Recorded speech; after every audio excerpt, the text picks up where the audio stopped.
The feds just found out who the trigger man was for Tupac.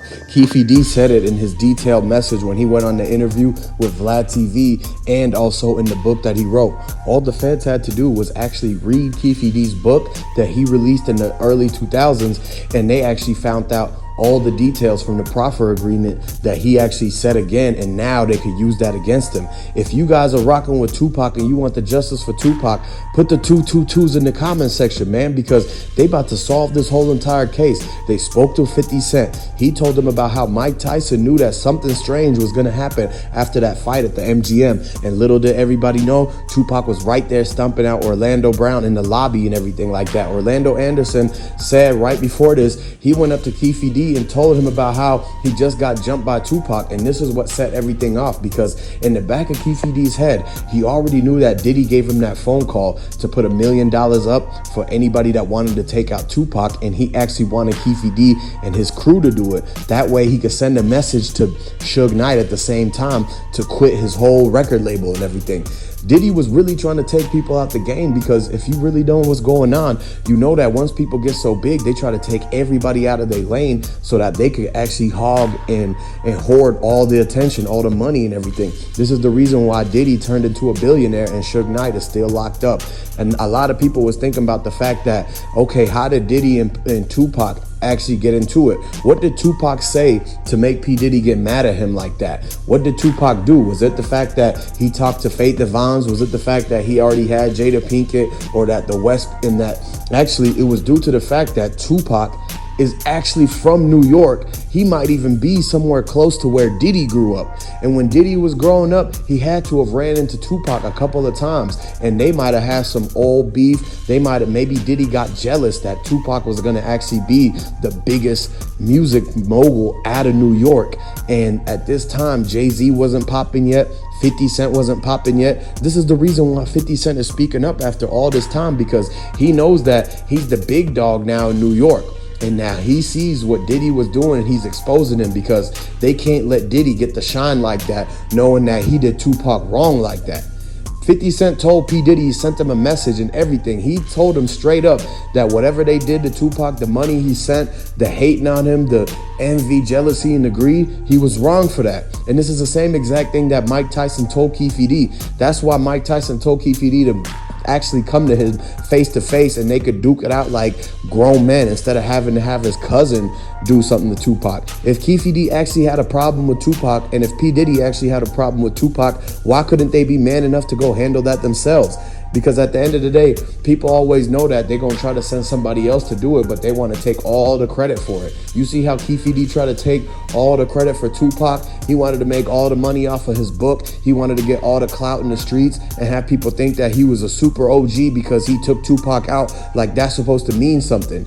One thing you guys got to understand is that he didn't even do it himself. He actually had his cousin, whoever was in the car, do it. And so this is the reason why he set all of them up, told the feds who did it. He actually told Orlando Anderson himself and said he's the one that actually pulled the trigger and everything. And so this is why Keefe D, he actually went around flaunting and like trying to actually flex that he got off with the Tupac thing. He was trying to talk and diss Tupac in the interview, saying, yeah, he was breakdancing, he was full of lead and this and that, right?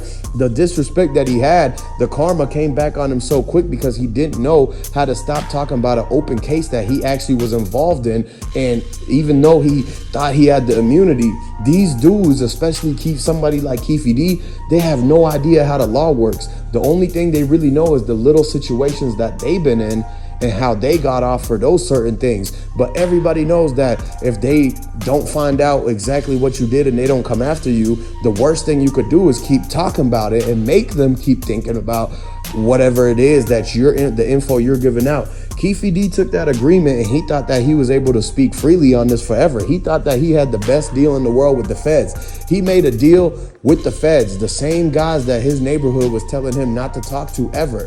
The same guys that they've been running away from for 20, 30 years in the streets. The same guys that they always throw to work, and he was dipping and dodging on the road, moving whatever it was, gallons or whatever he was moving, and they basically was running away from 12 the whole time. Feds But then he turned around and goes and tells the feds crimes that he committed in order to get out of one other crime, and he couldn't sit down and do the time for what he got caught with because they didn't do enough work to not get caught. These dudes, they always think, okay, yeah, we just gonna do this and do that, but they forget that the whole time after they do this, they have 30 years to figure out how you did it and to bust you. And it came back on them because the Tupac case doesn't expire. Open cases don't expire, they just go cold. So all they had to do was just keep digging and digging and digging, and Greg Caden made sure to lay a forefront of all the evidence right there so that it was on the people's filing cabinets. When they had to revisit the Tupac case every year, they called Greg Caden. They pulled Keefe D's interviews back up. They opened the book. They looked to Vlad. They asked Art of the Dialogue. Every single place that Keefe D went to, the feds had to go to Vlad and ask him to come testify. They had to go to the book publisher and ask them to testify. They had to go to Art of the Dialogue and say, are you willing to testify against Keefe D for the statements that he said on your show? This is the reason why nobody should be going on these interviews telling their business like that, because it's none of nobody's business. This should have been kept under the rocks and everything like that. But ultimately, that would have never got justice for Tupac if he didn't talk about it. So this was just karma. Tupac was looking down, smiling and saying, man, this fool finally tricked himself out of giving the info up. So the reason is because at the time the Tupac case was fresh, Keefe D still had a lot of money. There's a reason why he didn't go after Diddy to get the money or go after Von Zip. It's due to the fact that he already had the money from the operation that he was doing in the streets and from his family winning that horse racing bet. That's how they even had money to move to the area he was in LA at the time when he grew up. That's how he even got into the mix of the people he was hanging around with. And that led him down over the years to be doing these certain things where it led him to the path of him being in the car when they hit Tupac up and actually carrying out orders and hits from P. Diddy coming from New York through a pager. Everybody knows that the beepers and the pagers is what they used to talk to each other the whole entire time between the Tupac, the Biggie case, the early 2000s when Jay-Z and 50 Cent was popping. It wasn't until like '02 that people started getting cell phones and texting. Texting wasn't even a thing, so they had to use payphones. The feds was taking pictures of Keefe D at the payphone, and they went to the payphone after he hung up the phone and they did the star 69, and it said it was a New York number that called him. So one thing y'all gotta understand is that Keefe D and P. Diddy know each other. They actually have a history. They actually have connections. They've been talking and plotting and planning how they was gonna take Tupac out the whole time. This is why 50 Cent is willing to actually expose them.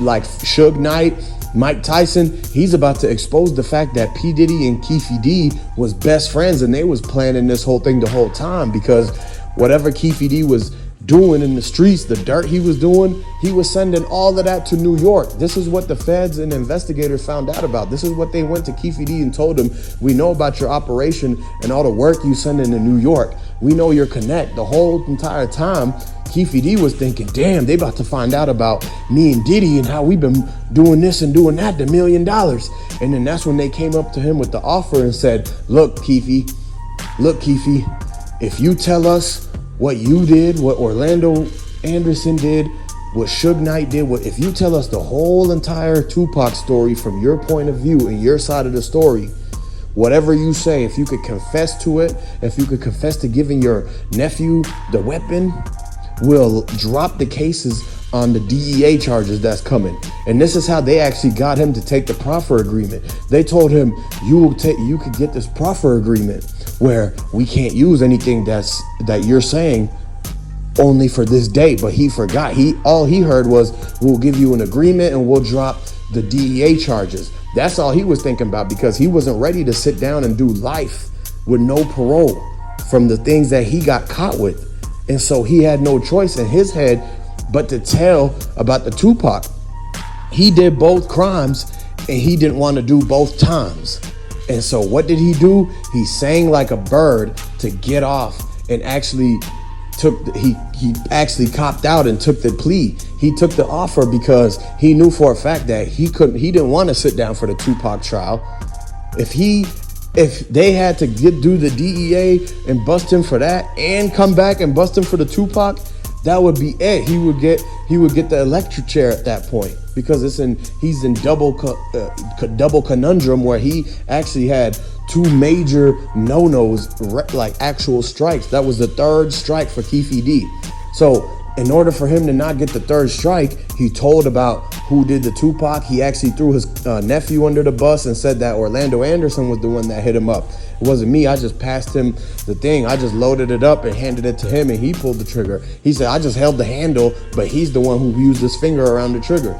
This is what Keefe D was trying to say to get himself out of that jam, because he knew that he didn't want to do the time for him getting caught for two completely different things. His run was up. Then he started writing a book, because all the lawyer fees, all the court fees from him actually going back and forth with Greg Kading and the feds, and having to go to the actual federal courthouses in California, it cost him a lot of money. And so this is the reason why he went and started writing that book.